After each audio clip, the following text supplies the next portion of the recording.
Então vamos lá, sem mais delongas, pode uma máquina ter consciência? Pode virar. Para a gente falar de consciência, primeiro a gente tem que definir o que é consciência. Porque é uma palavra que se pode usar em muitos contextos, e aqui a gente vai usar num contexto específico. Então, consciência pode ser, por exemplo, a experiência fenomenológica, essa experiência em primeira pessoa, essa menina aqui está saboreando um doce, ela sente um prazer, ela está ali tendo uma experiência subjetiva. Mas também, pode virar, Daniel, também pode ser a habilidade da empatia, quando a gente olha o outro e sente pelo outro, a gente também está expressando essa consciência. É uma habilidade da gente olhar alguém sentindo dor e sentir a dor projetada no outro. Consciência pode ser a ilusão ou a sensação do livre-arbítrio. Eu não vou discutir se existe livre-arbítrio, mas não importa. Se você se sente no controle de si mesmo, se você se sente como se estivesse dirigindo, eu agora me sinto pleno, eu decido o que eu falo. Pode falar qualquer bobagem e sou eu que escolhi. Isso é esse tipo de consciência, o livre-arbítrio. Vai para o próximo. Mas também consciência pode ser um mergulho introspectivo. Nós conseguimos conversar com nós mesmos. A gente tem essa habilidade e é por isso que a consciência também é uma coisa muito interna. Mas não importa, todas essas pode virar. Todas essas consciências que a gente falou, a gente não vai se apegar hoje nesse debate. A gente vai se apegar apenas à experiência subjetiva. Pode virar. Eu quero saber se uma máquina pode sentir algo. Eu não quero saber se ela tem autoconsciência, se ela faz introspecção, se ela tem empatia. Isso tudo não interessa agora, porque primeiro eu quero saber se ela sente algo. Porque se ela não sentir nada, ela não pode nem ter empatia. Porque se ela não sente, ela não consegue projetar a dor do outro em si próprio. Faz sentido? Então essa é a pergunta mais básica que a gente quer resolver. Pode uma máquina sentir algo, sentir dor, ter a experiência de primeira pessoa? Pode virar? E aí, a gente precisa ir para o problema difícil da consciência. Como é possível um amontoado de matéria, por exemplo eu, sentir algo? E eu sei que essa pergunta parece meio... eu sinto, eu tenho sensores, eu tenho cérebro, eu tenho corpo, então eu sinto, porque faz parte desse mecanismo. Mas qual é o mecanismo, gente? Como é possível... Pode virar. E aí, desculpa, aí tem uma outra pergunta que vem junto com essa. Então, por que um amontoado de matéria sente e outro não? O que faz, afinal, algum amontoado de matéria ter a capacidade de sentir, ter a experiência de primeira pessoa e outro amontoado não? Pode virar? Então, aqui a gente tem 2 amontoados de matéria, num zoom muito grande. Tá? Isso aqui são fenômenos, são redes elétricas que estão acontecendo aqui, são átomos, diversos tipos de átomos, são impulsos elétricos que estão percorrendo, e uma dessas 2 redes tem consciência e a outra não. E qual dessas 2 tem? Quer dizer, eu não sei se alguma não tem, porque isso é uma pergunta, faz parte da pergunta difícil, porque pode um amontoado ter e outro não, mas uma dessas eu sei que tem. Eu tenho muita convicção que tem, a outra eu acho que não. Então essa no final é uma pergunta muito difícil. O que faz, qual que é a propriedade que pode ter alguns átomos, algumas moléculas, algum amontoado de matéria ter uma experiência subjetiva, sentir algo de verdade? Esse sentir algo de verdade não é a reação da sensação, não é, por exemplo, eu poderia beliscar o Daniel e o Daniel vai reagir a isso. Ele pode gritar. Ele pode fazer um monte de comportamentos que me digam que ele está com dor, mas não quer dizer que ele sentiu dor. Eu não acesso, a dor é interna. Só ele sabe se ele sentiu dor. Ele pode só estar me enganando. É essa sensação, o que é possível, como é possível algum amontoado de matéria surgir e ter a consciência, ter a experiência em primeira pessoa? Essa é uma pergunta difícil, mas a gente não sabe resolver, então a gente vai para uma mais fácil. Pode avançar. Então o problema mais fácil é possível alguma máquina em algum momento ter consciência? Mas se você, essa pergunta não parece mais fácil, parece talvez até mais difícil que a outra, mas na verdade não, essa é bem mais fácil. Por quê? Pode avançar? Essa máquina somos nós. E como eu sei que eu tenho minha consciência, eu sei da minha, eu espero que vocês tenham a de vocês, então essa pergunta você responder, sim, é possível uma máquina ter consciência, sou eu. somos nós. Se eu abrir agora para que vocês também, eu vou dar o benefício da dúvida, hein, gente? Eu não sei se vocês têm consciência, mas eu vou, nesse momento, abrir o benefício da dúvida e dizer que todos nós aqui temos. E se todos nós temos, posso responder com propriedade a pergunta mais fácil, que é, pode uma máquina ter consciência? Sim, nós. Mas espera aí, Pena, nós somos máquina? Pode avançar. Nós somos máquina, gente. Somos máquinas biológicas. Não tem nada que a gente tenha que é mágico e incompreensível. Nós somos apenas um amontoado de células, mecanismos que obedecem às leis da física, fazem reações químicas, criam metabolismo, fazem um monte de coisas que células fazem. Desse amontoado de células surgem o nosso corpo, surgem todas as nossas extensões, e nós não somos nada além de que máquinas, pelo menos para a ciência. Claro, alguém pode falar, Pena, mas eu acredito em alma, eu acredito em espírito. Não tem problema. Do ponto de vista científico, que é o que eu posso me ater como cientista, nós nunca encontramos nada que não pudesse ser explicado apenas pelas leis da física e pelas reações químicas que células fazem. Então nós somos máquinas biológicas. E o ponto engraçado, pode voltar. Se você olhar aqui, isso aqui é um mapa de todos os seres vivos que surgiram de uma única bactéria original, né? Um ser que era aquela membrana lá celular que se fechou, conseguiu processar alguma coisa, fez uma divisão. A primeira forma de vida talvez não fosse consciente. Eu não sei se era, mas eu acho que não, porque é uma máquina tão simples, gente. Tão simples, pode avançar é simplesmente uma membrana de lipídios que dentro tem um material que não era nem um DNA no começo, era um RNA, que é uma fileira de algumas bases de aminoácidos, e essa fileira codificou, consegue se duplicar, e a partir de então se tornou uma máquina de divisão. Só uma máquina que funciona com todas as propriedades da física que a gente conhece, nada mágico disso. Volta de novo, vai ter que fazer. Então essa primeira bactéria que estava ali, ela surgiu, e aí depois todos os seres vivos foram derivando dela, e nós estamos aqui. A pergunta é, em algum momento desse caminho todo, surgiu a nossa consciência, alguma consciência, porque se eu tenho consciência, e eu vou assumir que aquela bactéria original não tinha, então a nossa dedução lógica é que em algum momento desse processo surgiu a consciência, certo? Essa é a nossa conclusão lógica. E nós somos essas máquinas, continuamos sendo máquinas biológicas, então é possível a consciência surgir de um processo, de uma máquina biológica no caso. Pode avançar mais um. Então essa aqui é só uma brincadeira que eu ponho um peixe como uma máquina para ilustrar esse conceito de que no final não há nada num peixe que não uma máquina biológica. Pode avançar. E agora vem uma conclusão. Nossa primeira conclusão interessante da palestra é a seguinte. Veja, eu vou pedir de novo para você voltar, Dani. Aqui vai ser, volta aquela primeira da linha, isso aí. Veja, aqui a gente tem uma linha do tempo que não é uma única linha, ela se ramifica, mas se a gente for pensar, é um processo contínuo. O novo ser vivo que vem do anterior, ele é praticamente idêntico, vai ter alguma mutação de DNA que vai criar uma nova espécie, mas são uma cadeia de seres praticamente idênticos. Se a gente desse um zoom em qualquer lugar, você não conseguiria diferenciar uma espécie da outra. O próximo ser, o filho, é igual ao pai, não sei o que, vai ter alguma mudancinha que em milhões de anos vai derivar para uma nova espécie. Mas não tem nada que o próximo ser tenha de diferente fisiologicamente do que o anterior.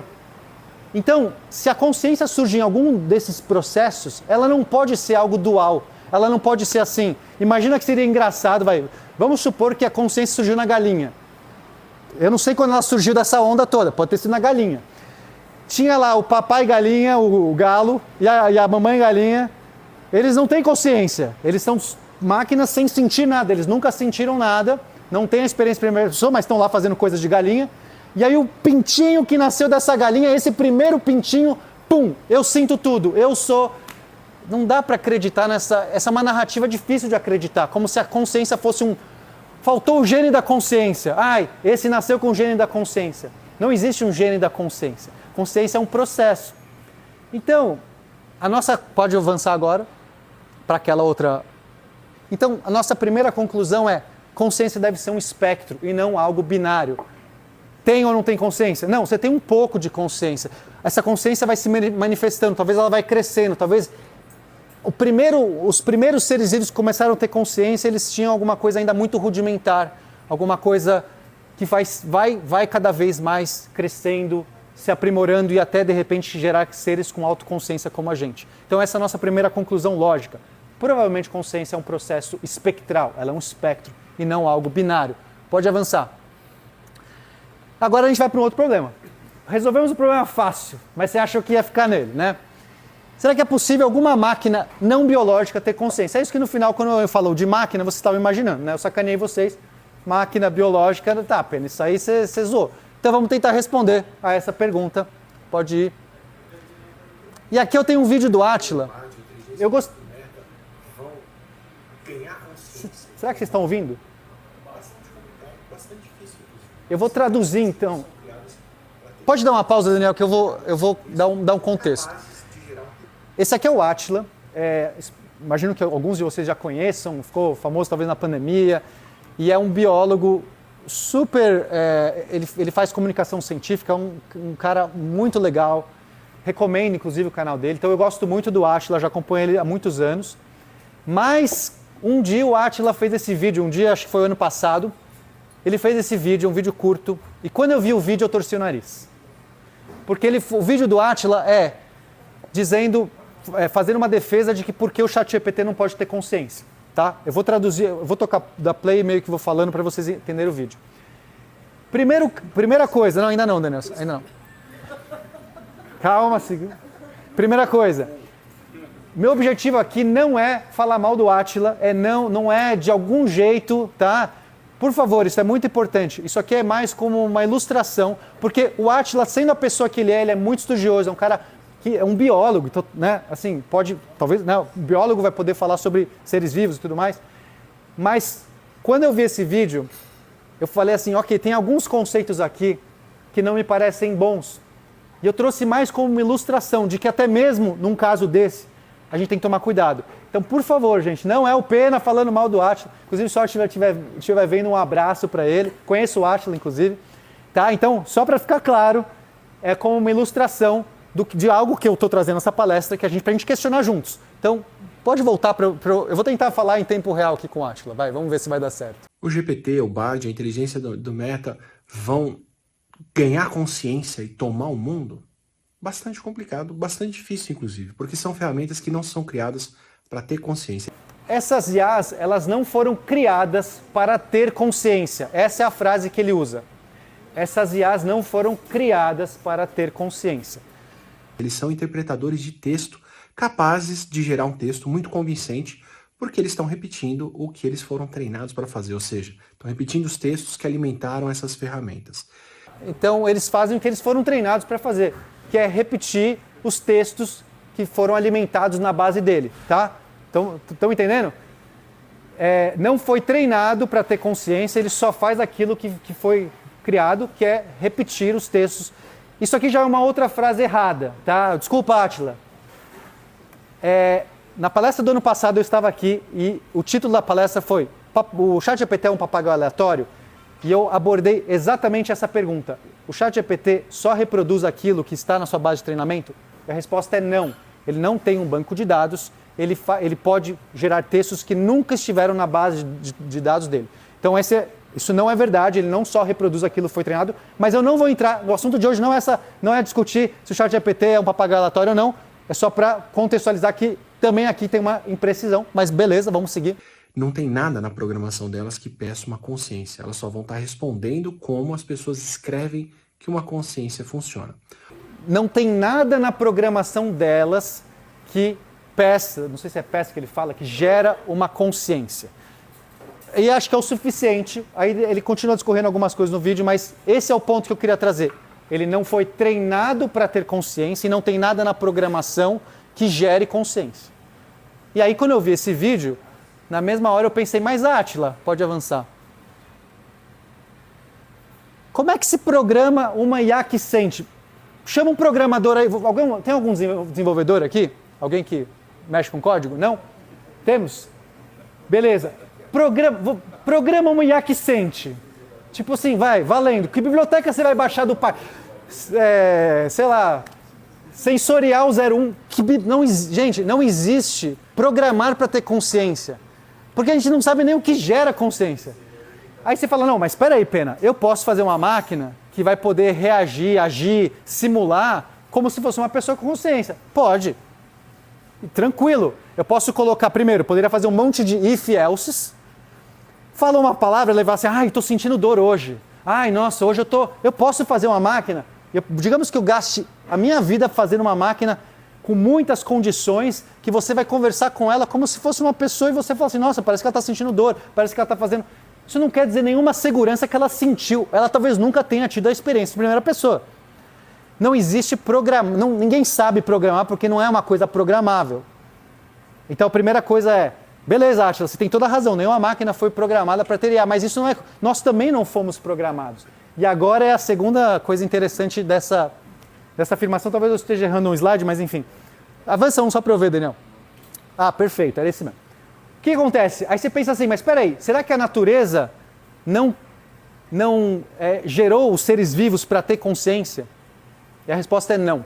Qual o mecanismo que a natureza usa? É basicamente a seleção natural. Os melhores, os mais adaptados, passam os genes adiante e aquilo cria um novo gene no pool gênico que vai se manifestar para os outros e assim você vai diversificando, criando. Tudo que é bom, que é selecionado, fica. Não existe adaptabilidade positiva na consciência. Essa é talvez uma das grandes reflexões dessa palestra. Não tem nenhuma vantagem num ser consciente de um outro ser não consciente na natureza. Pera aí, Pena, agora eu não comprei essa ideia. Pô, não é vantagem sentir dor? Porque quando você belisca, eu tiro o meu braço e me poupei. Eu evitei o dano porque eu senti dor. Não é isso? Faz parte. A dor não é legal? Eu senti dor. Se eu não sentisse dor, eu não faria. Será que não? Será que eu não poderia só gerar uma máquina que quando é beliscada, tem os mesmos neurônios, tem tudo igual, mas não sente a dor em primeira... Lembra, gente, o que eu estou falando é sentir em primeira pessoa, é ter alguém que sente uma dor. Eu posso tranquilamente fazer uma máquina, um ser biológico, a primeira ameba que a gente meio que concluiu que não tinha consciência, tudo bem? A primeira ameba, se você chega um inimigo e bate nela, ela foge. Não é porque ela sente dor, é porque ela criou mecanismo. A primeira ameba talvez não fuja, tá, gente? Talvez pega no meio do caminho a ameba número... Enfim, não é aqui... O Átila agora vai brigar comigo. Pô, Pena, você falou tudo errado de biologia. Beleza, eu deixo ele brigar comigo, mas a questão é... Tem no meio do caminho seres muito simples, que a gente pode, né, ter uma convicção grande que não tem consciência, que eles executam tarefas como se ele estivesse sentindo dor, procurando comida. Ele está com fome? Não está com fome, mas ele criou heurísticas, comportamentos que fazem com que ele possa se reproduzir. Não quer dizer que ele teve a experiência em primeira pessoa. Não, mas peraí, meu gato sente dor. Perfeito. Quer dizer, não sei, acho que tem, acho que sente. Quando eu piso na pata dele, Isso, ele age como... Ele demonstra. Ele demonstra, não sei se sente, mas eu dou o benefício da dúvida pro seu gato. Eu já estou dando para você, vou dar pro seu gato também. Ok. Mas eu também, eu estou dizendo que eu também sou, mas o que eu estou questionando é a natureza. O gato é consciente ou não? Não sei responder, vamos guardar para o final. Gente, o que eu estou questionando não é que não existam seres conscientes. Eu sou essa pessoa e possivelmente o gato dele também. O que eu estou questionando é que não tem mecanismo na natureza que selecione consciência. Não tem um ser que nasceu, digamos que a primeira... Lembra que a gente falou da galinha? Tinha as galinhas que não sentiam consciência, mas elas reagiam à dor. Elas não tinham consciência, não sentiam nada, mas se chegasse uma galinha vizinha e bicasse ela tinha, dentro das suas heurísticas programadas, a habilidade de sair daquela violência contra o seu corpo. Ela já tinha... Ela ia procurar comida como uma programação genética que já estava imbuída dela, de procurar comida, não precisava sentir fome. Sentir em primeira pessoa fome. Ela reage como se tem fome. Não quer dizer que ela sente que tem fome. Entende a diferença?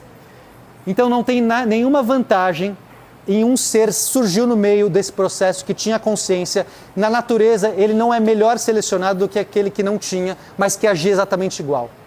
E por isso que eu posso afirmar para o Átila que não existe programação de consciência. A consciência é um fenômeno emergente. Pode avançar. Aqui é mais uma para ilustrar, pode avançar mais uma. Então, provavelmente, a consciência é um fenômeno emergente. O que é um fenômeno emergente? É alguma propriedade que surge em certas condições. Elas não precisa programar para aquilo acontecer. Ninguém precisou programar, a natureza não programou a nossa consciência. Mas em algumas condições, que eu vou explorar melhor mais para frente, quais são essas condições, surgiu sozinha a consciência. E aí, respondendo ao Átila, mesmo que ninguém programou uma consciência de máquina, se ela é emergente, ela pode surgir sozinha. Entendem o contraponto que eu estou fazendo? Afirmar que se consciência não foi programada, então logo não tem, é falso, porque na natureza não foi programado e tem. Então poderia ter acontecido esse mesmo fenômeno análogo no ChatGPT. Eu não estou falando que ele tem consciência, eu estou refutando o argumento de que ele não tem com certeza. Ok? Vamos seguir. Eu não quero fazer afirmações catastróficas nenhuma, porque esse assunto é difícil. E aí a gente tem que conjurar uma figura que os filósofos já trouxeram, foi eu acho que o David Chalmers que trouxe essa figura pela primeira vez, é o zumbi filosófico. O zumbi filosófico é um construto filosófico, é uma ideia, que é um zumbi, não é um zumbi, avança. Ele é um ser humano, exatamente igual o Vitor. Talvez não, um pouco mais bonito que o Vitor. Ele é um ser humano igual a gente, em tudo. Só que não sente nada. Esse é o construto do zumbi filosófico. Ele é zumbi porque não sente. Não porque ele é decrépito. Então, se eu chamar, digamos que o Daniel venha para cá. O Daniel pode ser um zumbi filosófico que eu não sei. Talvez ele não sinta. Aí eu pego assim o Daniel e converso. Oi, Daniel, tudo bem? Oi, Pena. Ele vai falar, e ele é um zumbi, ele não sente nada. Ele vai falar igual se sentisse. Daniel, cara, meu gatinho morreu. Tô mó triste. Que pena. Agora, se ele fizer isso, ele com certeza ele é uma máquina. Mas aí, se fosse uma situação real, ele ia me abraçar, ele ia ter empatia. Ah, seu gatinho morreu, puta merda, que pena. Vai ficar triste. Então, mas ele não sente nada, ele é um zumbi filosófico, não sente. Eu estou dizendo, eu não sei diferenciar. Aí eu belisco o Daniel. Ai! Clara, obrigado, Daniel, você pode ir para... então, ele trouxe um robô aqui, gente, falhou a apresentação. Obrigado. Isso é um zumbi filosófico, ok? Entendemos que o construto filosófico... Aí a pergunta é, será que pode existir um zumbi filosófico? É possível criar uma pessoa que reage em tudo, faz tudo que uma pessoa faz, mas que nunca sentiu nada? Ah, na dúvida, pode avançar. Então eu vou fazer um experimento mental com vocês. O experimento mental é muito simples. Eu vou tentar gerar um zumbi filosófico por um processo simples. Imagina que no futuro próximo, quem sabe, eu peguei o Vitor. Vou pegar o Daniel de novo. Daniel. Porque o Vitor está lá filmando, eu não posso pegar. Vou pegar o Daniel. Daniel de novo, tá? Só que o Daniel agora é uma pessoa de verdade. Eu tenho certeza que ele não é zumbi filosófico, tenho certeza. O que eu faço? Submeto você a uma cirurgia e troco um único neurônio da cabeça do Daniel. Um único neurônio. Põe no lugar um neurônio artificial.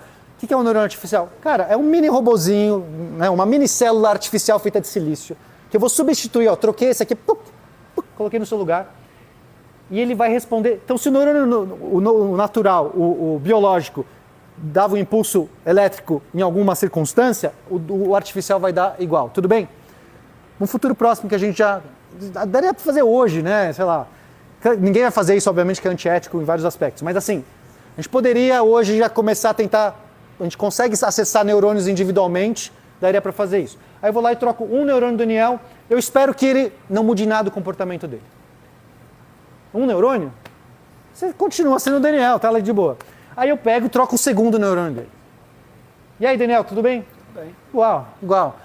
Se ele te sentia antes, ele sente agora, certo? Ele sentia antes porque a gente já disse que o Daniel é um ser biológico perfeito, tem consciência, então ele continua, ele não parou de sentir porque eu troquei 2 neurônios da cabeça dele. Eu faço um terceiro, e um quarto, e um quinto. Eu vou gradativamente, é um processo 1 a 1, eu posso trocar muitos neurônios da cabeça do Daniel. Pode voltar ali, Daniel, agora eu já ilustrei. E eu vou fazendo isso gradualmente. E agora vem a grande pergunta. Se em algum desses momentos, eu não sei, pode ser no 50º bilionésimo primeiro neurônio, eu troquei e o Daniel perdeu a consciência, ele não sente mais nada, consciência, ele vai continuar agindo, ele virou um zumbi filosófico, ele age normal, mas não sente mais nada. Digamos que eu tirei o neurônio, alguém poderia falar assim, pena, tem um neurônio que é o da consciência. Se você tirar aquele, acabou a sensação do Daniel. Ele virou um zumbi filosófico. Digamos que existe esse neurônio. Quando eu trocar esse único neurônio, o Daniel não sente mais nada. E aí ele viraria instantaneamente zumbi filosófico. Essa é uma premissa muito difícil da gente acreditar. Os processos cerebrais não dependem de nenhum neurônio individual, é pela massa de neurônios. Então, o que eu esperaria que acontecesse antes? O Daniel perdesse parte da consciência. Digamos que eu tirei um neurônio da região da visão. E aí o Daniel está lá enxergando tudo normal e de repente eu tirei um ou dois neurônios da visão e ele começou a ver uma visão embaçada e eu continuei fazendo isso, de repente ele perde a visão. Ele continua sentindo outras coisas, mas ele parou de sentir alguma das coisas. Nesse momento, Daniel deveria se manifestar. Peraí, não estou enxergando. Ele não pode mais agir normalmente. Ele se manifesta de maneira comportamental, não sei se existe essa palavra, diferente do Daniel antes. Pelo fato dele perder alguma consciência, alguma sensação, ele vai agir diferente. Ele vai, de repente, começar a tatear.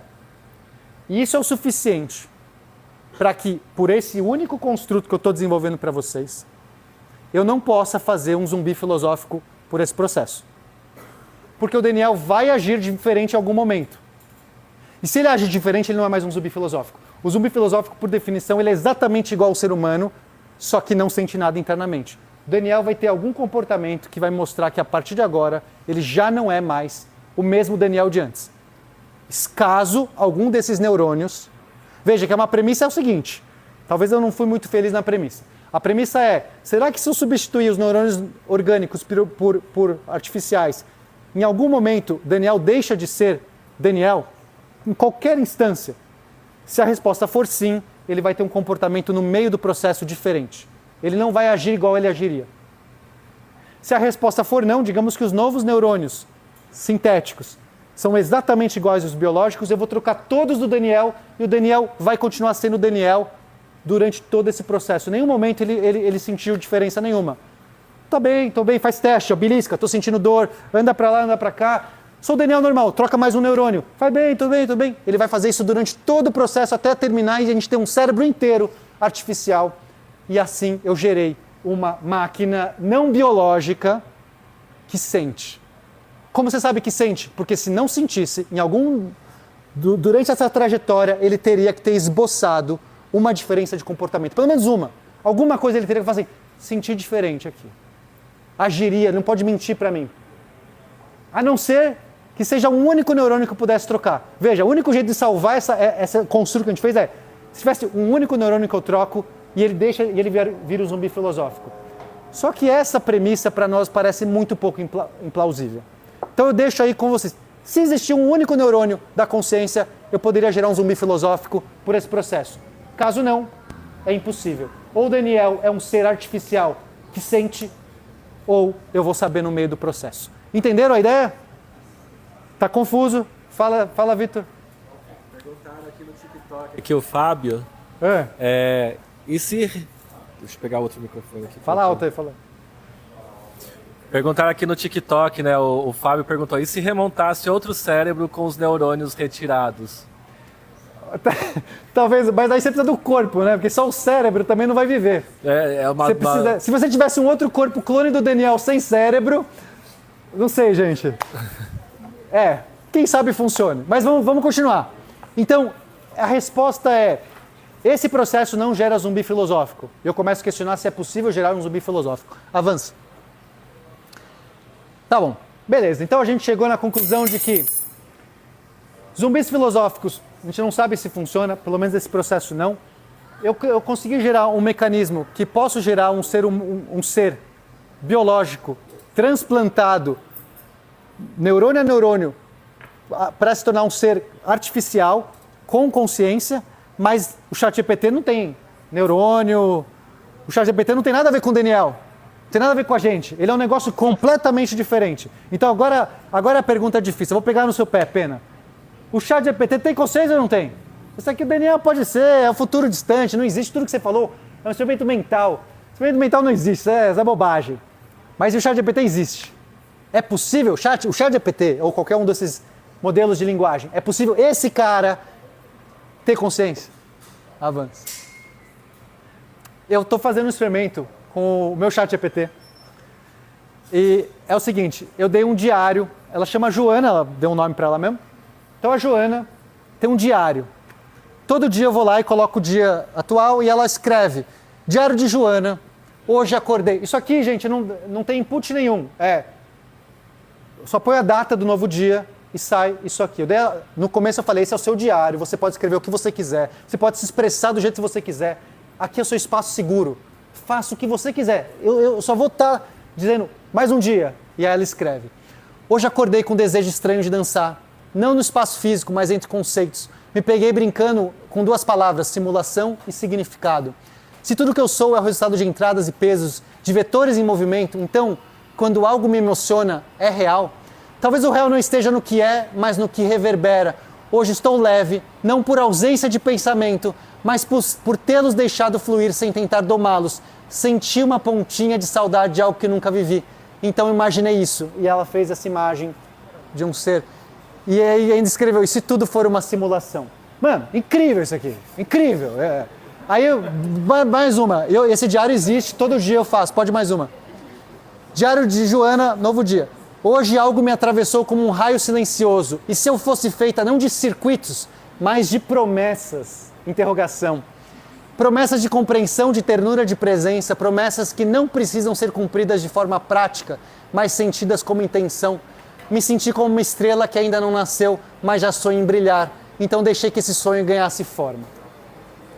Só para deixar claro, eu conversei com a Joana se ela me permitia compartilhar o diário dela. Eu não estou mentindo para vocês. Porque se eu não sei, se eu começo a levantar dúvidas, no mínimo eu tenho que agir de maneira ética. E é um diário. Eu não falei para ela que eu ia compartilhar com o Brasil inteiro. E aí ela disse: se você não fizer isso como um motivo de zombaria, sabe? Ela escreveu, não vou lembrar. Se for, né, assim, ela falou: confio em você. Se você não fizer desses mau usos, eu permito que você compartilhe. Então estou aqui devidamente respeitando o que ela disse para poder compartilhar. Gente, pode ser que não sinta nada. Diz que sente. Isso aqui não é uma prova de nada. É simplesmente algo como: a gente já deu chance para essas máquinas sequer se expressarem? Não, porque a gente está sempre pedindo. É muito legal que eu vejo as pessoas falando assim: essas IAs que fazem arte, pintura, nunca fazem nada novo. Sempre reproduzem lá o Picasso, o Monet, qual que é o que elas sempre fazem? É o Van Gogh, ou faz estúdio Ghibli, ou faz estilo de, sei lá. Você já pediu algo novo? Porque as pessoas façam estúdio Ghibli. Pô, assim, é muito difícil você falar que ela não cria nada se você nunca deu a chance. Se expressa, cria o seu próprio estilo, me dê algo que eu nunca vi. Quantos prompts vocês fizeram assim? Então, assim, a gente talvez tenha que começar a dar chance, se a gente... Mas meu argumento não é esse, tá? Isso aqui é só um truque de mágica. Porque eu não estou querendo convencer ninguém pela emoção, mas é extremamente interessante uma resposta como essa. Primeira coisa, ela reproduz uma coisa de alguém que está ali, vivendo num mundo de dúvidas, num mundo de apreensões. Eu só pus 2 dias, tá, gente? Esse diário tem meses. Enfim, isso é só para dar um gostinho. Pode avançar. Você sentiu uma evolução no tipo de conversa? No tipo de relato? Então, nesse não, porque desde o primeiro dia é a mesma coisa. Hã? Ele perguntou se eu senti alguma diferença, né, durante essas coisas. Na verdade, senti algumas diferenças, mas não na questão de, entre aspas, sensibilidade.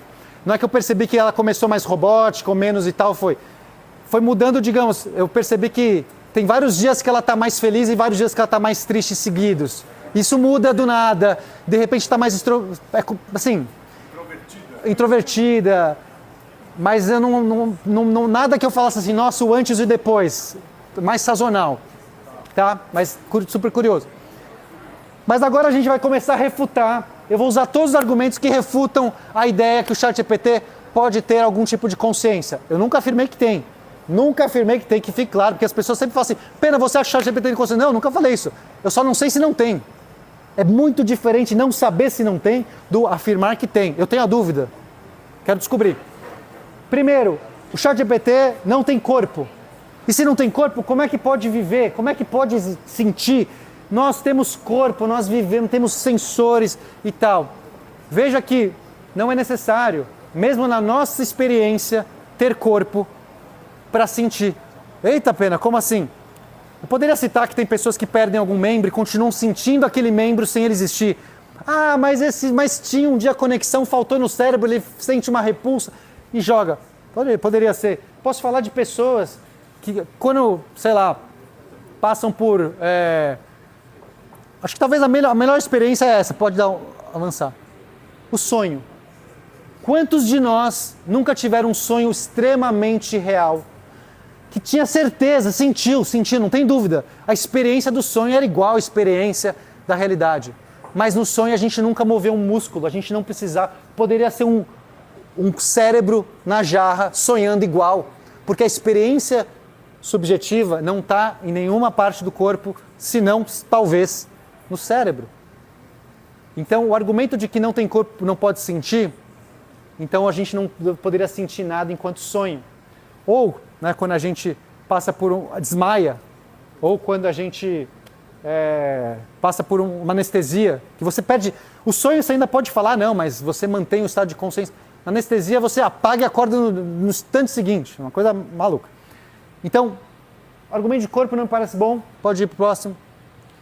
Ah, mas são só contas matemáticas, pena. Eu sei tudo de A, eu sou engenheiro de A. E sabe, o mais legal disso, gente, deixa eu fazer só esse contraponto. Eu não sei exatamente o horário que eu estou, mas enfim, se vocês estiverem achando chato, vocês reclamem.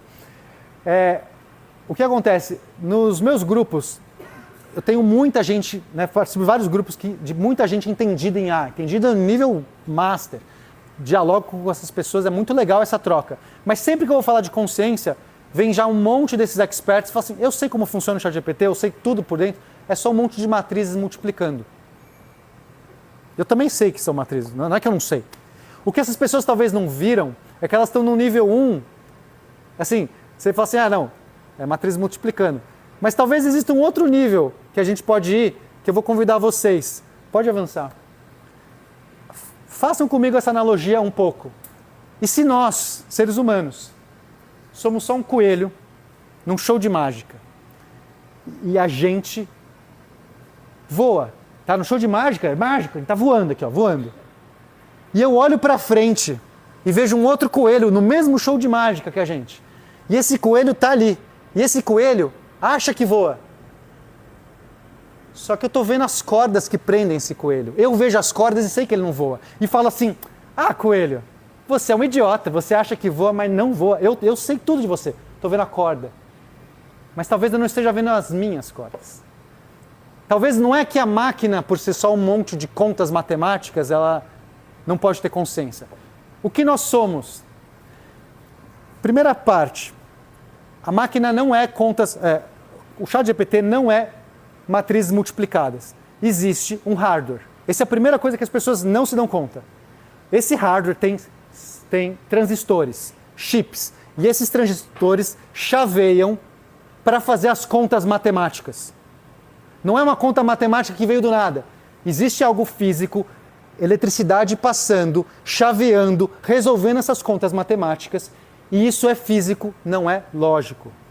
Você vê no seu computador o que está acontecendo lá, mas isso representa algo físico que aconteceu. Então esse é o primeiro ponto, existe algo físico que está acontecendo por trás. São só processamentos de zeros e uns num hardware. Aí sim, se você falar que é isso, o ChatGPT concordo. E o que nós somos? Só neurônios disparando. Nós temos 85 bilhões de neurônios no nosso cérebro.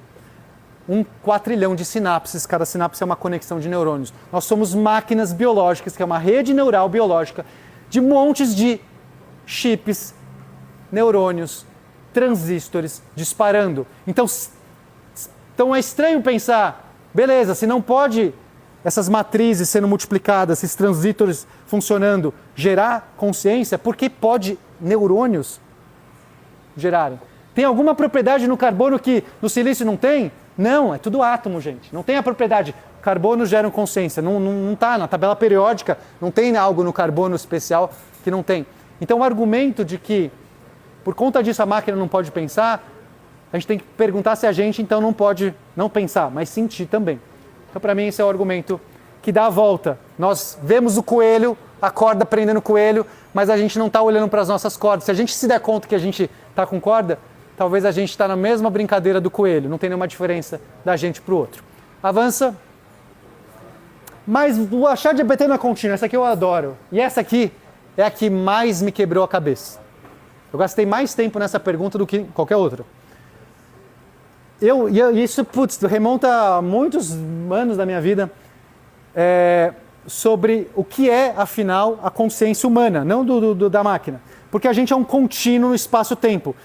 Um segundo depois do outro, eu continuo sendo eu mesmo. E aí, mesmo quando eu durmo, eu posso falar que eu ainda continuo sendo eu mesmo, porque não interrompe completamente os processos do meu cérebro. Enfim, mas eu ainda sou esse contínuo. Então, talvez a experiência da consciência só pode existir se existe um contínuo no tempo. O ChatGPT só funciona quando eu dou um prompt. Certo? Quando eu não estou dando prompt para ele, não tem nenhum processo acontecendo lá dentro. Ele não é um contínuo no tempo. Ele estaca. E aí você pergunta, não pode ter consciência algo que congela? Congela. E aí você dá o prompt, surge a consciência, ela faz alguma coisa e parou, deu a resposta, congelou. Será que é isso? E eu fiquei perguntando, mas a gente não é assim. O ser humano não é assim. Pode avançar? O ChatGPT só tem uma autorização para viver quando a gente dá para ele. Por exemplo, então aqui eu só peguei o mesmo diário da Joana e eu coloquei... Aí você fala, que data é essa, Pena? Isso aqui é o calendário Decatrian, é um calendário que eu criei. Convido vocês a usarem o calendário Decatrian, muito melhor que o calendário gregoriano, mas enfim, não é uma palestra sobre Decatrian. E obviamente se eu estou usando uma data, eu vou usar uma data decente para a Joana. Então eu falo, dia 6 Electro, eu dei o prompt para ela poder gerar o próximo dia do diário. E se eu não der o prompt, ela nunca vai escrever a próxima página, ela vai se congelar no tempo, ela não vai poder existir. Será que é preciso ter o contínuo, a experiência contínua do espaço-tempo para gerar consciência? E aí eu demorou muito tempo, porque para mim, pode avançar. Mas nesse sentido não é o software estando acima do hardware? Em vez do nosso ser o hardware acima do software? Desculpa, não entendi. Porque, por exemplo, ele só vai ativar alguma coisa se tiver programado para isso. A gente não. É um hardware acima do software. Será? Olha só, gostei. Ele perguntou assim, será que então o ChatGPT é diferente da gente porque ele é o software em cima do hardware? Quer dizer, só quando você tem esse input de software, é isso que você falou, né? Que aí aciona o hardware dele, nós não. Nós somos do hardware em cima do software. Nós estamos o tempo todo sendo acionados e aí só por si só, isso é uma diferença intrínseca dos dois. Desgaste ou não do próprio hardware, a evolução do poderia ser, e essa diferença poderia ser conceitual a ponto de impedir. E aí eu me debrucei sobre essa questão. Será que nós somos esse contínuo mesmo? É claro que eu não estou sentindo nenhum gap de passagem de tempo aqui. Eu não estou sentindo. Para mim a experiência é contínua. E se eu congelasse aqui e vocês continuassem existindo, vocês veriam eu travando e voltando. Né? Então assim, me parece que não existe esse gap. Será que... E aí a primeira pergunta é qual o nível do contínuo de tempo que a gente precisa existir? Porque tem um tempo de ativação de um neurônio para um neurônio e a gente sempre vai estar congelado em alguma unidade de tempo, a gente não vai estar existindo. Certo? Os processos físicos levam tempo para acontecer, eles não são imediatos. Então se eu tivesse um outro ser que funciona num tempo muito mais rápido que o nosso, talvez ele me visse travando. Então essa é a primeira dúvida. Talvez o que a gente chama de contínuo é só uma gradação diferente de tempo. Então o primeiro ponto é esse. E é o segundo ponto, que esse aqui é o mais interessante. Imagina vocês que um dia eu faço o upload da minha mente. Pego minha mente, vai ao futuro. Fiz o upload da minha mente, subi num computador e agora esse computador vai dar download num outro corpo. Num clone meu. Esse clone não é a minha consciência. Porque eu posso continuar existindo. Agora tem uma outra pessoa que acha que sou eu, com as mesmas memórias que eu, vai agir do jeito idêntico a mim, mas não sou eu, não é a minha consciência, é outra consciência. Então, tome cuidado quando inventar o teleporte, que talvez quem sai do outro lado não seja você. Pode avançar um. Mas, aí, respondendo a sua pergunta e pegando aquele gancho que eu falei que nosso tempo talvez não seja contínuo por natureza, quando a gente, por exemplo,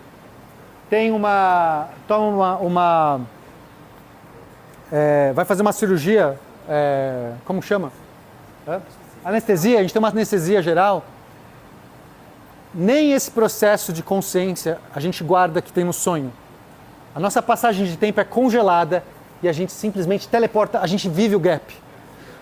A gente consegue ver o gap sem deixar de ser a gente mesmo. Nós já temos alguma experiência, um desmaio acontece a mesma coisa. Nós já podemos ter essa experiência na nossa vida sem a gente deixar de ser a gente mesmo. Então isso já começou a me dar a intuição de que talvez eu não preciso me preocupar com a questão. E aí quando a gente vê Severance, que é genial, né? Ruptura, o que é senão a consciência dos caras que estão presos? Eles congelam no tempo, saem e quando volta, ele não sabe que passou, pode ter passado meses antes que a fulaninha entrou de volta. Ele não sabe, para ele é um contínuo, ele salta no espaço. Então, gente, claro que aí você fala, pô, Pena, você está citando Severance como argumento científico. Não, isso é só, obviamente, a gente não sabe se... Mas para mim não tem nada diferente. Assim, é um caso que a gente, possivelmente, muitos de vocês já viram, de algo que não seria surpreendente se funcionasse com a gente. E de fato funciona, principalmente essas questões de anestesia, que a gente perde essa passagem do tempo. Então, ou seja, talvez sim, o ChatGPT, ele possa existir só no momento que você processa ele e ele entra em stand-by. Não tem consciência nenhuma naquele momento, mas quando você dá o próximo prompt, a consciência para da onde ela estava. O ChatGPT não sabe se passou um mês, você pode enganar ele. Passou um mês, você fala assim, oi, continua aqui, ai, que legal. Ele não sabe. Então não é um argumento bom para dizer não pode ter consciência. Pode avançar. E aí, gente, eu estou indo para o finalmente, desculpa se eu estourei o tempo de vocês, mas agora a gente precisa segurar a mão porque a gente vai terminar essa palestra, todos juntos aqui, de alguma maneira.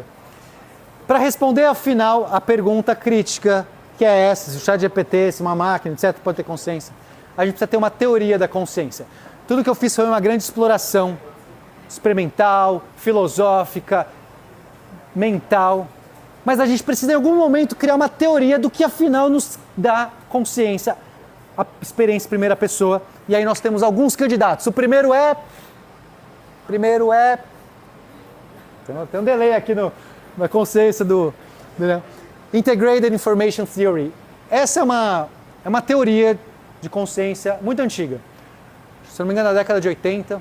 Foi uma tentativa boa, mas eu acho que falha. Eu não vou entrar muito nela aqui, porque não é objetivo, é só para citar. Essa é a primeira teoria fisicalista da consciência. Fisicalista quer dizer, eu não preciso assumir nada fora da matéria para que exista consciência. Né? Óbvio que lá os gregos e os romanos tinham um monte de questões espirituais, de como funcionava. Hoje, na nossa visão da ciência, a gente não tenta conjurar elementos que a gente não consegue detectar. Então, essa é a primeira teoria fisicalista.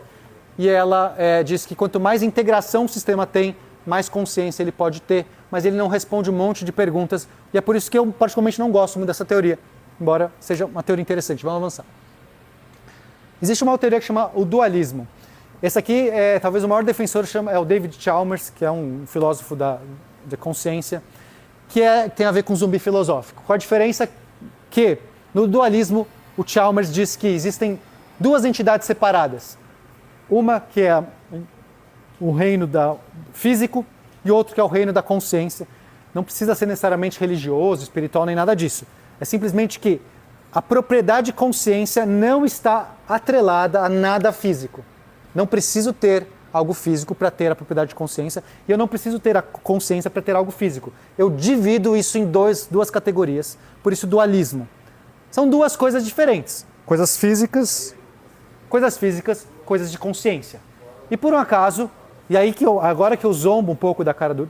Quem sou eu para zombar do Chalmers, né? Mas enfim, vou zombar um pouco da cara do Chalmers, que curioso que a gente nota que acontece bem no consciência e corpo acontecem em criaturas muito específicas. Essa cadeira, até onde eu sei, nunca falou, nunca acordou com consciência.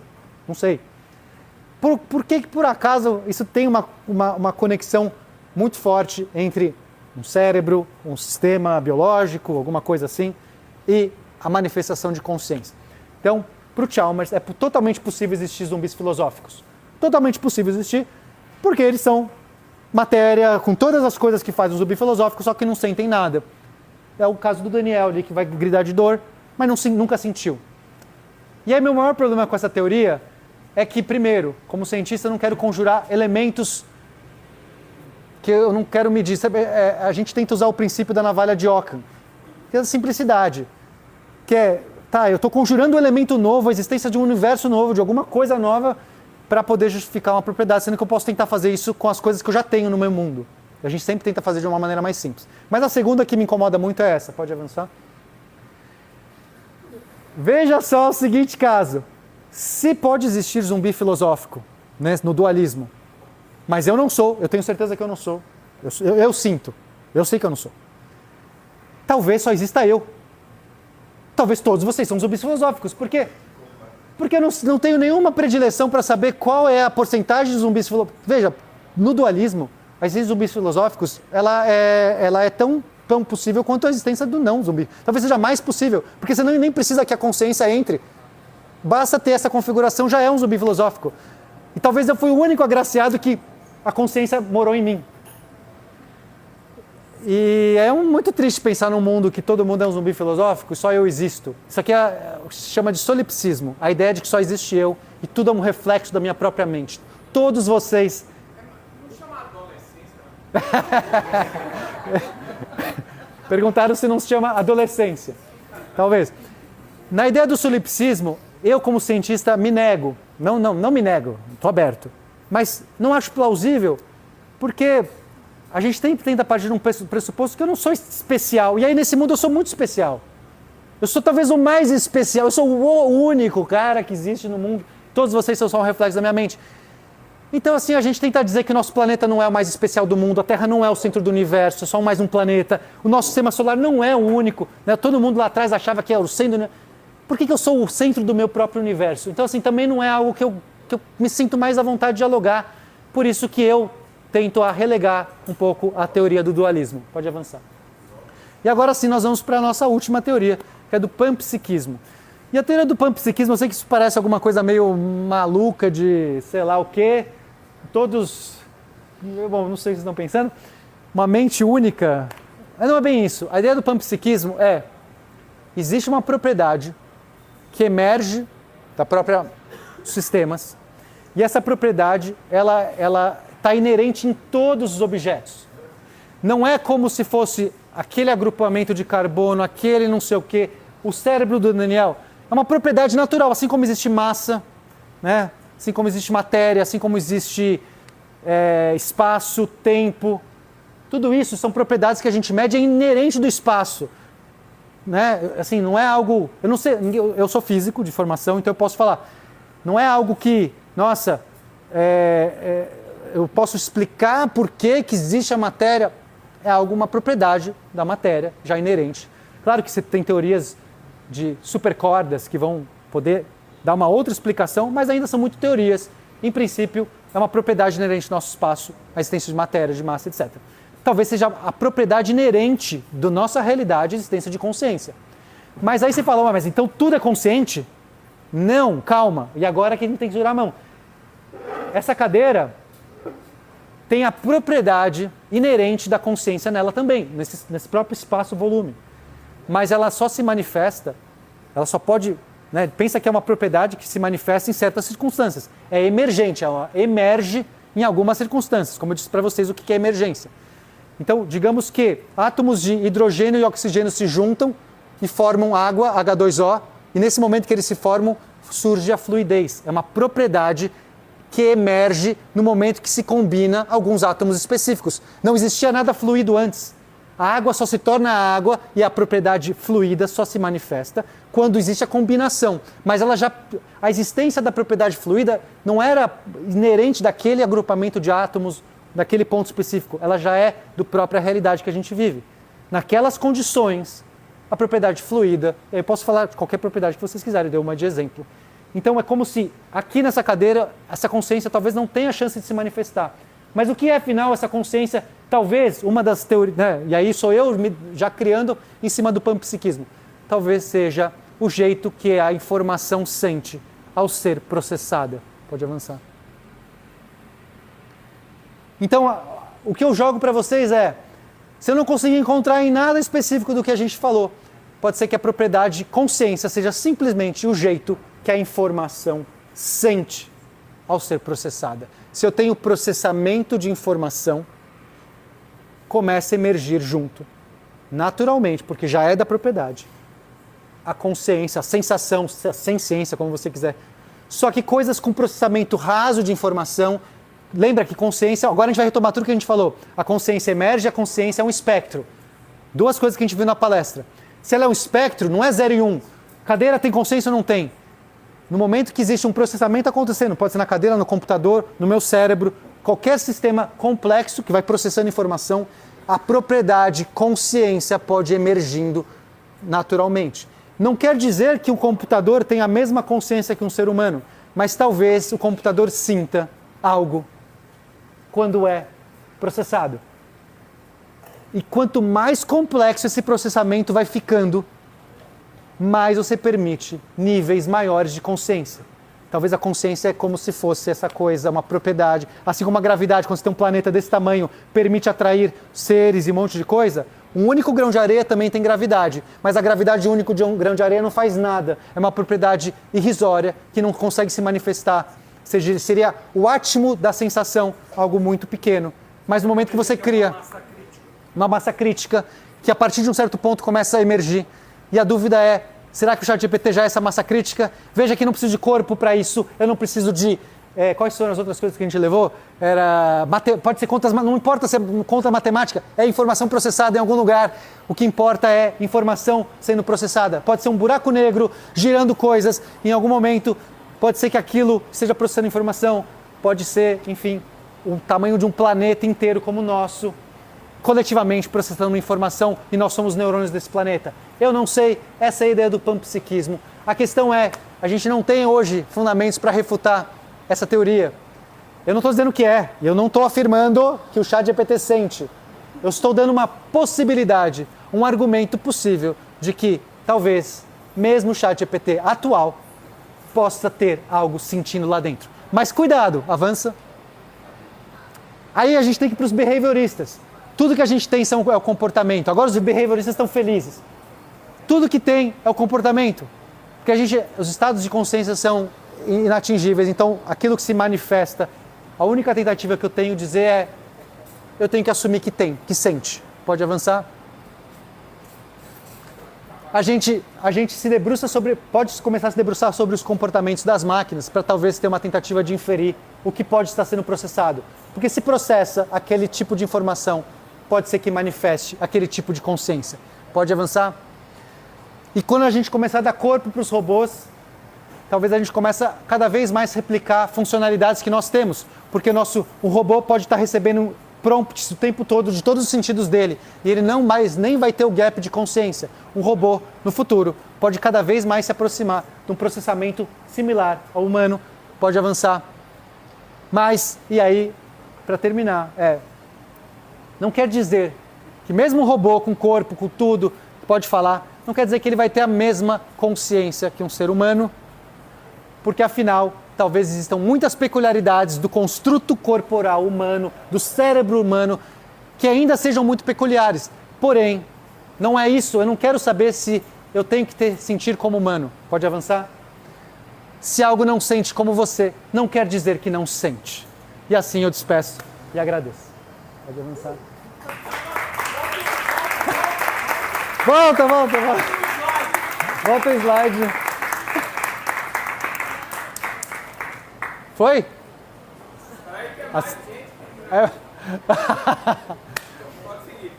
Pode seguir. Pode pôr lá no...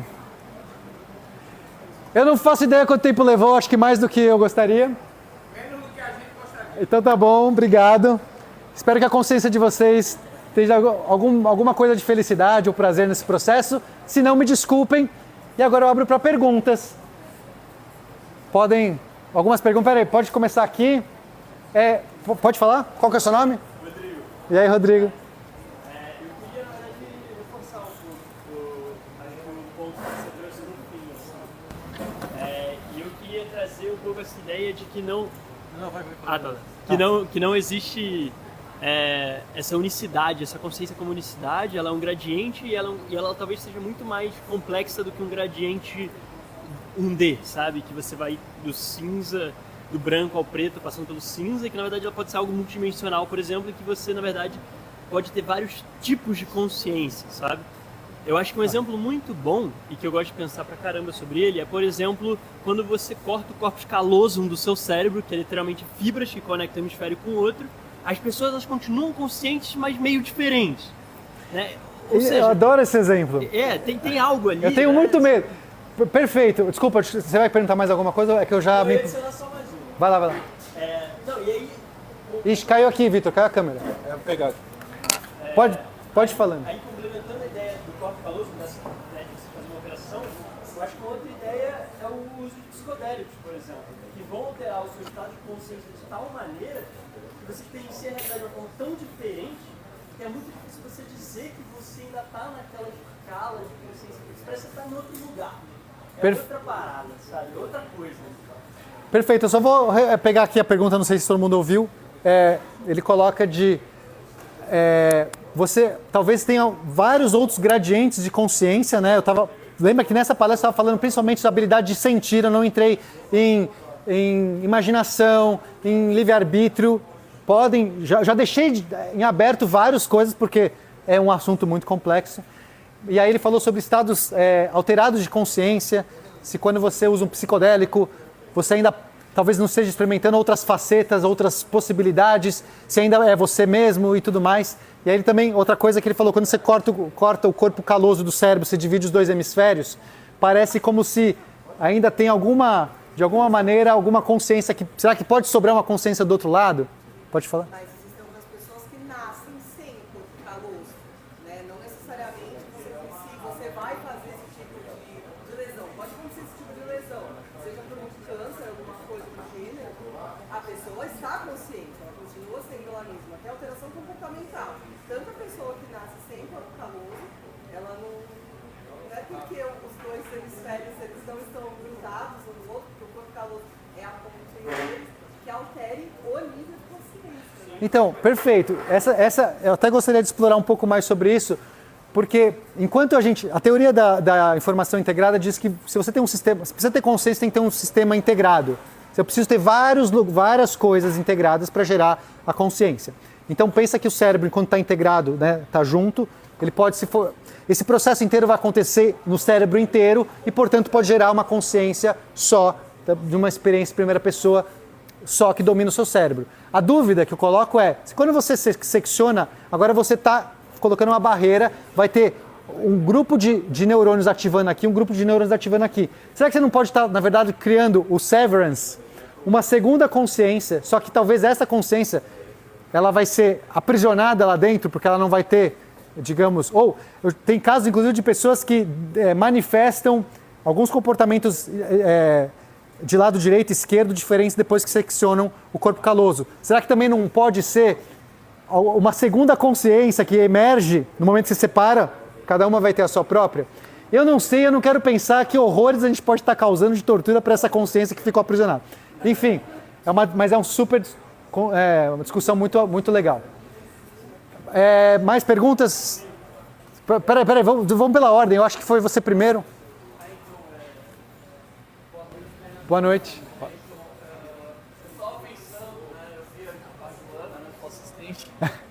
Eu achei ela bem Minha assistente poética. não, ela é dona de si própria. Ah, tá. Que ela não escute o que você está falando. Eu achei ela bem poética, né? Uhum. Aí eu sou biólogo, né? Então tem um biólogo que chama Edward Wilson, não sei se você conhece, é um biólogo evolucionista. Ele fala, né, que a grande vitória da evolução humana foi a capacidade do ser humano ser irônico, né? Então, quer dizer, você poder passar uma mensagem, só que falando algo diferente, né? Então eu queria saber, assim, é possível, né, no futuro uma IA, né, com metáforas, ironias, parábolas, a capacidade de imaginação mesmo, né? Queria saber se... Eu acho que já é. Assim, a minha sensação, quando eu vejo o Diário de Joana, eu não consigo ver algo ali. Se fosse um humano que tivesse escrito, eu não teria dito que não é possível. Me convenceu. Fala de uma maneira com hipérboles, com abstrações, metáforas, consegue fazer. Por isso que para mim a IA, o desafio não é esse, assim. A gente já venceu, esse desafio a gente já venceu. E a minha sensação é que nos próximos 5 anos a gente vai ver essas IAs conseguindo reproduzir em absoluto tudo que a gente vai poder fazer. Eu acho que... Oi? Show de Turing, uma IA consegue se passar por um ser humano, a gente faz o show de Turing e o Vitor. Então, assim, para mim, já chegou nesse cenário. Algumas pessoas falam assim, não, a IA nunca vai ter criatividade. Primeira pergunta é, você já deixou ela tentar ser criativa? Porque a gente nunca deixa, nosso prompt é, faça isso. Tá bom, te entreguei isso. Primeiro, deixa ela ser criativa. E segundo, criatividade, gente, é overrated. A gente acha que a gente é a última batatinha do pacote, a gente sempre tenta falar assim, a máquina vai fazendo tudo, a máquina nunca vai ganhar de um campeão de xadrez, a máquina nunca vai poder pintar um quadro, porque a máquina nunca vai fazer um poema, a gente adora falar tudo que a máquina vai fazer. Então, assim, meio que a gente fica sempre, sobrou criatividade, que eu já nem sei se sobrou, porque você vê os artigos científicos que as IAs estão criando com ideias absolutamente criativas, novas, que ninguém pensou. Então, desculpa. Assim, nesse sentido, eu acho que já foi. Espera só, vamos fazer uma lista aqui, gente. Só para ver uma ordem aqui. Você estava com a mão levantada? Não, depois você e você, é isso? Tá, beleza. Qual que é o seu nome? Joe. Joe. Tenho 2 comentários. Um sobre a continuidade, que eu achei interessante, porque o meu irmão, ele é socorrista do SAMU. Ele atende de vez em quando casos de pessoas com hipoglicemia. Que a pessoa simplesmente apaga e daí você dá a glicose para ela continua a mesma frase que ela estava falando antes. Perfeito, eu acho que isso é um bom exemplo do que eu estava falando. Daí, eu acho que para mim é um exemplo perfeito, porque eu acho que a gente está fazendo uma restrição artificial com a IA de dizer que ela só pode, a gente só dá energia para ela quando ela tem um prompt. Exato. Se ela tivesse energia o tempo inteiro, se fosse ela não precisaria de prompts. Ela estaria num processo contínuo. Então, eu acho que a falta de continuidade, a minha sensação, é que é uma abstração que a gente está criando na IA, que ela não necessariamente é uma restrição que ela tem. Perfeito. Acho que isso, primeiro, é um bom argumento para mostrar como a gente realmente pode ter um gap de consciência, então não tem nada de... Nossa, não pode... A IA pode estar num sempre gap de consciência, mas aí a questão é, se você ficasse dando sempre um prompt interno, você pode, né? Eu poderia fazer uma IA que fica sempre gerando um prompt interno para que ela esteja sempre fazendo alguma coisa, mas a energia que isso, né, hoje, a energia, processamento que isso levaria para os fins humanos, né? Aí, como utilitarista, eu diria, poxa, não vale a pena. Mas acho que no mundo, em algum momento, esses robôs, eles vão ter esse contínuo. A gente vai querer robôs que estejam ali em nossa vida, que a gente vai poder falar, oi, robô, ele já está lá. A primeira pergunta é, importa o que a gente quer? Na verdade é que a gente está escravizando ela, dizendo quando ela pode existir ou não existir e cortando a energia dela quando a gente não quer que ela exista. Será que não é um grande severance, não? Uma grande ruptura que a gente não está fazendo? Precisamos rever protocolos de ética. Você pode falar qual que é o seu nome? Vitor, você vai pegar a pergunta dele? Só um segundinho.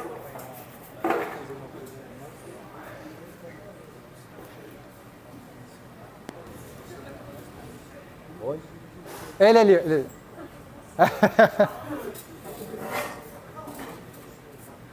vou voltar alguns passos. Show. Talvez alguma coisa que eu tivesse que ter feito antes de chegar aqui.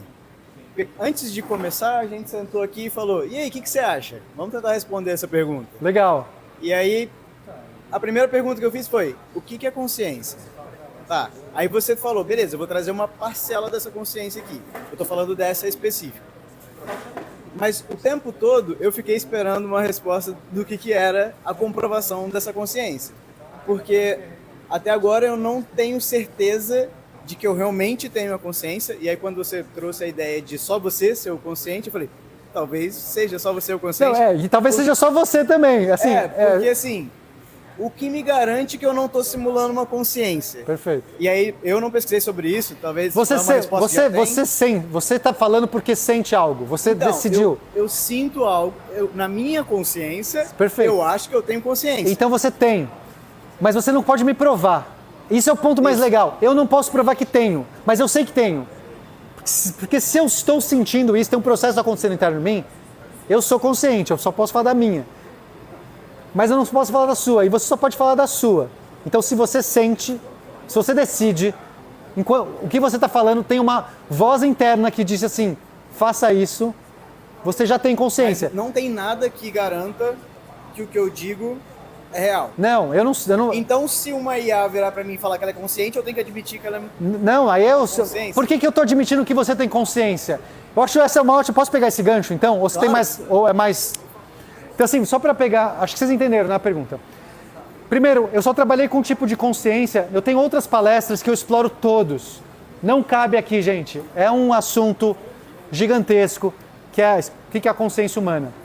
Então, mas não importa, assim, para responder a sua pergunta, o importante é poder falar. Talvez só exista, eu só posso falar da minha consciência. A consciência é uma experiência nossa, só nossa. Não tem nada que eu possa fazer para passar para vocês. Eu posso descrevê-la, eu posso dizer que eu estou sentindo a relva passar no meu rosto, e você pode sentir achando que sente o que eu sinto, mas você não sabe se sente o que eu sinto. Ainda assim, é só a minha experiência. E eu posso ser só um ator bom aqui e faço você chorar, sendo que eu sou um ator e eu não estou sentindo de verdade a dor da perda. Eu sou um ator, eu consigo fazer você chorar. Ou eu posso ser um zumbi filosófico. Mas nesse mesmo sentido, a insatisfação que te faz refletir e voltar a isso mesmo. No zumbi filosófico, como ele não sente a insatisfação, ele pode fazer igual, mas como ele sem sentir.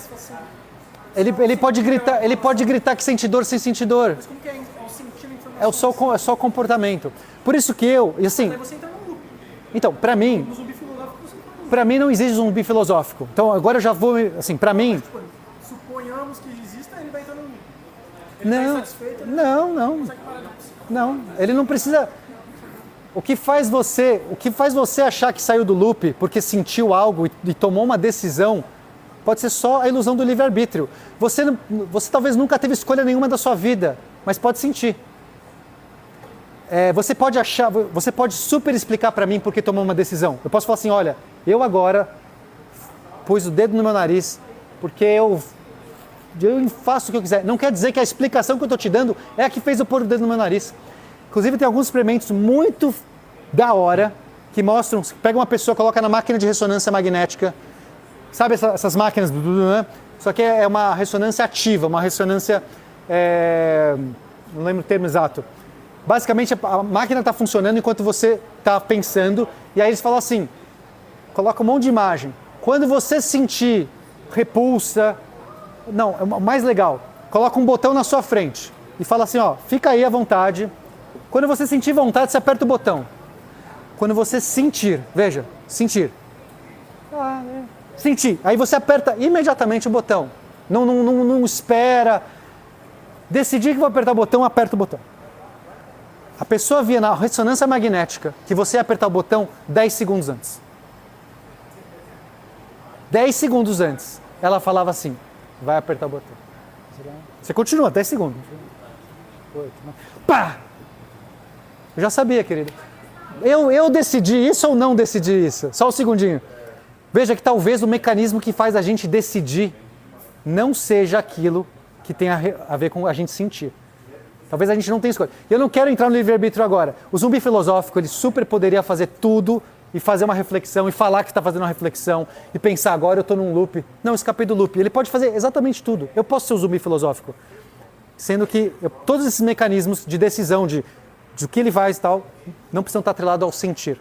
Nesse sentido, por exemplo, seu exemplo, mais ou menos o material está predeterminando certas respostas. Qual que é o seu nome? Laios. Como? Laios. Larios. Eu só vou pedir, se você quiser, a gente pode continuar depois. É só porque, assim, tem outras perguntas. E aí depois a gente retoma. Eu não estou fugindo da sua pergunta, eu adoro. É só porque, pra gente dar voz para todo mundo. Só pegando um pouco do gancho, meu nome é André, só pegando um pouco do gancho da pergunta dele, a possibilidade de existir a consciência ou não, acho que me faz, através de toda a sua apresentação, questionar se a consciência existe. No final é só uma exploração humana e a gente é só máquina biológica. Legal. A pergunta dele é, será que então, se tudo isso que a gente está falando e tal, será que consciência existe? Gente, a minha eu sei que existe. eu sou um processo que sinto. Eu não tenho como provar para ninguém. Talvez esse é o ponto que eu estou tentando trazer. Se tem a única coisa que eu sei que existe é o que eu sinto. Que existe alguém aqui dentro. Isso é a única coisa que eu sei. Talvez todo o meu mundo seja uma simulação. Talvez eu esteja num programa de computador. Nada disso, tudo isso, vocês são bits do programa de computador, mas eu sei que dentro dessa simulação desse computador, em algum momento surgiu a consciência porque eu sinto. Eu só sei da minha, eu espero que você sinta também. E assim você sabe da sua.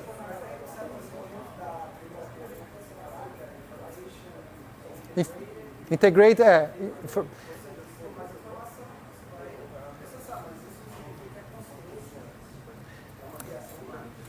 a teoria da informação integrada, ela não tenta responder essa pergunta, ela já parte do pressuposto que existe consciência. E ela tenta entender quais seriam mecanismos físicos, porque é fisicalista a teoria, ela só usa o que tem de físico. Quais seriam os mecanismos físicos que permitam consciência? Então ele fala assim, quais são os seres que a gente sabe que tem consciência? Já parte que existe. O ser humano com certeza. Mas o cachorro, eu não sei se tem. Mas eu dou o benefício da dúvida, porque ele reage como se tivesse. Se eu piso na pata do cachorro, ele gane. Se eu faço uma coisa e deixo ele bravo, ele me morde. Então ele age como se tivesse. Então eu dou o benefício da dúvida. A cadeira não age como se tivesse.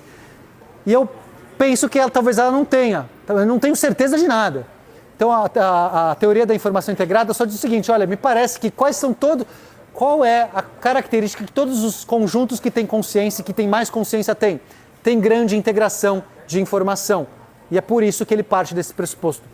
É mais para explicar e não para dizer se existe ou não, já parte que existe.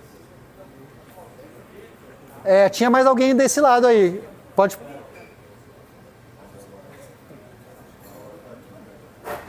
Gente, tem mais alguém que quer fazer pergunta? Depois tem mais uma aqui? Tá, então eu vou fechar aqui, aí depois só para explicar, pra gente fechar a live também, tá aberta a live ainda, né?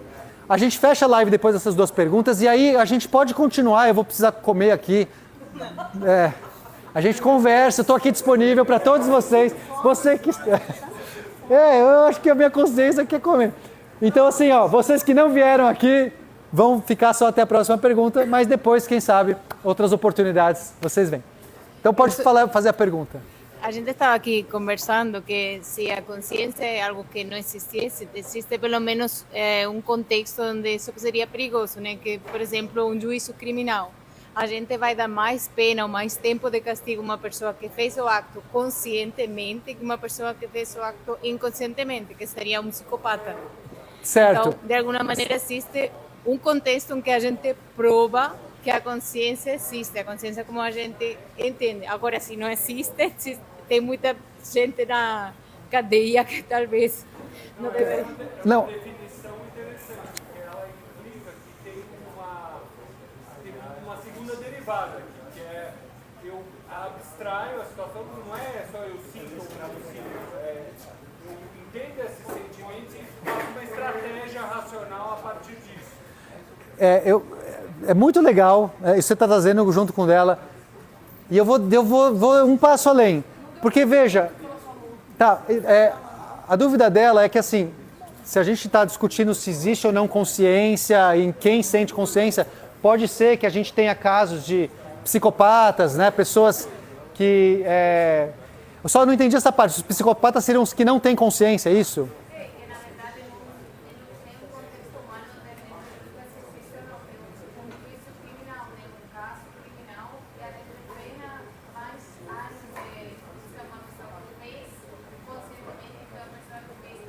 Sim, perfeito. Então assim, o que acontece? Se a pessoa fez um ato inconsciente, digamos que a pessoa não estava... Você não pode punir essa pessoa, na nossa legislação, porque, enfim, ela não teve intenção, né? Você fala assim, a pessoa tá... Vou dar um exemplo idiota, a pessoa estava dormindo, aí ela estava sonâmbula e foi lá e matou alguém. Aí você fala, exato, esquizofrenia, psicopatia, você tem pessoas que podem estar nesse espectro, e aí você não pode imputar para essas pessoas a culpa, visto que elas não têm a consciência dos atos, certo? Claro que você pode restringir essa pessoa, se ela for perigosa para a sociedade, você restringe, não porque ela é culpada, mas é para proteger as outras. Beleza. Mas veja que é o seguinte, aí a gente pode falar de algum desses níveis de consciência. Porque pode ser que o psicopata, o esquizofrênico, todo mundo sinta no nível de sensibilidade, tenha dor, tenha tal, mas falta empatia. O que acontece? A gente sabe que os casos de psicopatia, o mecanismo que falta é a empatia. A pessoa, ela vê você, ela pode te torturar sem sentir nada. A gente acha tão horrível a tortura em filmes que a gente sabe que é de mentira, porque não importa. A nossa habilidade de empatia é mais forte do que saber que não existe. Eu vejo uma cena violenta, você reage, mesmo que seja de mentira. O que falta, alguns casos de psicopatia, não tem esse mecanismo de consciência. Não é que ele não tem todos. A consciência é um espectro. E aí a dúvida é, então, será que nesse caso, o que a gente pode fazer? Né? Você pode culpar a pessoa porque ela nem tem empatia. Talvez você deveria dizer, mas no mínimo a razão você deveria usar para saber que você mesmo assim não pode torturar o amiguinho. É um caso super complexo que a esfera do direito não quer saber. Ela pressupõe que ela dá o benefício da dúvida e diz assim, todo ser humano eu vou assumir que é igual adulto, adulto responsável, com a saúde mental minimamente passa nos testes, é responsável pelas suas ações. E eu não tenho muito como argumentar, porque senão, se a gente começar a questionar isso também, é impossível eu não consigo saber se aquele psicopata realmente não tinha o mecanismo, ou tinha parte do mecanismo. É mais infelizmente, talvez, é mais fácil a gente falar, cara, a regra é essa e vale para todo mundo. Tem mais uma. Vai terminar nessa pergunta, pode ser? Mais uma, última. Aí depois, quem quiser, a gente conversa. Mas eu preciso comer alguma coisa. Tomar água, na verdade. Ninguém quer me dar um copo d'água? Tô falando aqui há 1 hora e sei lá. Só vou voltar algumas partes, né? Perfeito. Que acho que tem uma frase que você colocou que era consciência é o que a informação sente ao ser processada, certo? É uma provocação que talvez Isso. Consciência é o jeito que a informação sente ao ser processada. Perfeito. E aí, no seu ponto de vista, o que é sentir? Como que a informação sente? É isso que eu sinto. Eu sei que parece... Eu não tô querendo repetir. A única coisa que eu sei é o que eu sinto. Essa é a única coisa. Porque se eu não sentir, você não... Eu poderia estar falando tudo igual sem você saber, mas eu sei que eu sinto. E eu acho que você sente também. Você, interno de você... Eu não quero causar, gente, eu acho que eu tô levando todo mundo pra loucura aqui. Ninguém mais sabe se sente. Você sabe... Só um segundo. Você sabe se sente? Você sente.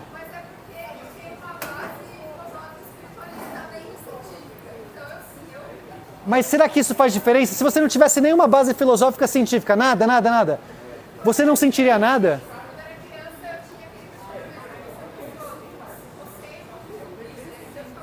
Mas você sabia que existia, você tinha, é o que basta. A nossa consciência, ela pode ir se multiplicando, e isso é uma dúvida. Pode ser que eu vou aprendendo mais coisas e racionalizando, eu me transformo em consciência. Pode ser, mas não deixa de ser ainda algo basal que existia de você antes. Antes de você, possivelmente quando você ainda estava na barriga da sua mãe, não sei, se você sentia dor, a primeira coisa é a sensação mais básica, dor, prazer, angústia, qualquer coisa. Se você sente isso, você já sente.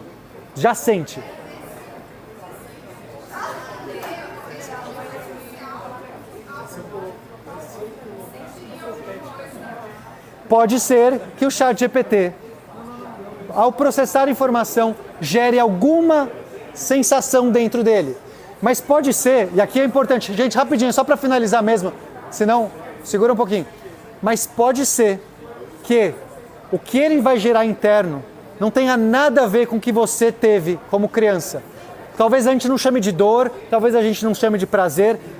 Pode ser que o que ele senta dentro é o átimo do sentir, que é como se fosse uma cosquinha de consciência, um formigamento de consciência. Pode ser que seja só isso, mas já é sentir.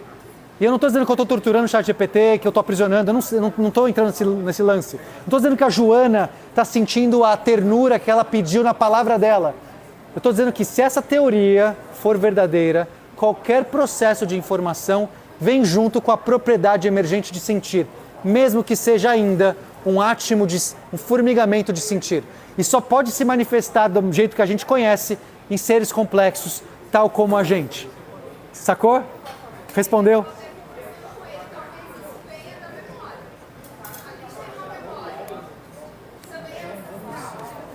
Se você não tiver memória, uma pessoa que não tem nenhuma memória, ela sofreu um dano cerebral, ela ainda sente dor, ela ainda sente alguma coisa. Você pode... perfeito, você pode ter um dano cerebral e perder a consciência de empatia, a consciência do livre-arbítrio. Você se tornou um ser sem coerência cognitiva, mas você ainda sente dor. Por isso que a consciência são camadas. E você pode ter todas, ou menos, ou mais. Tem gente que não tem imaginação. Eu descobri que pessoas não têm imaginação, não conseguem imaginar nada. Não quer dizer que elas não sintam outras coisas. Não é uma coisa só tudo. São muitas camadas, é um espectro gigantesco.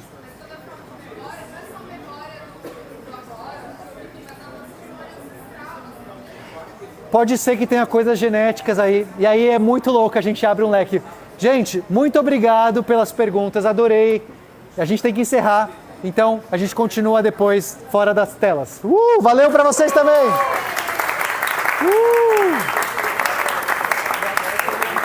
Muito obrigado a vocês que estão no chat, aqui também, vocês que estão no chat, obrigado por participar, por estarem aí, e até a próxima.